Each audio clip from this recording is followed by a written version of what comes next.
Ļoti svarīgi ir apzināties to, ka mums ir saknes.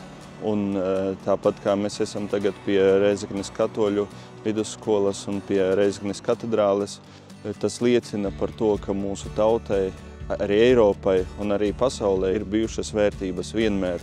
Un tad, protams, ka pienāk varbūt tādi laiki, kad cilvēks varbūt tādi kā pusauģa gadi, kad arī cilvēce kopumā domā atteikties no daudz kā, lai izmēģinātu kaut kādus citus variantus, bet mēs atkal un atkal atgriežamies un redzam, ka nevar izdomāt labāk to, ko Dievs jau mums ir devis. Un tās ir tās vērtības, kristīgais pamats un arī vispār cilvēcīgais pamats, kuru mēs varam tikai pareizi saprast, ja mēs ievērojam radītāja arī kārtību.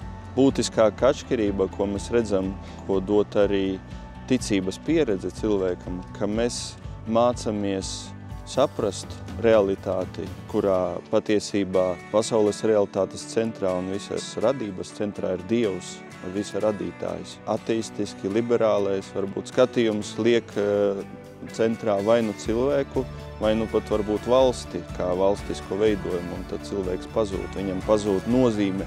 Un atkal mēs atrodot Dievu un saprotot, ka esam Dieva bērni, Dieva radība, un arī iepazīstot Jēzu Kristu kā mūsu glābēju, mēs redzam, cik patiesībā katrs cilvēks ir svarīgs, un to lielāku cilvēkam nozīmi un svarīgumu nekas cits nevar iedot pasaulē, kā tikai šī apziņa un pestīšana, žēlastības pieņemšana.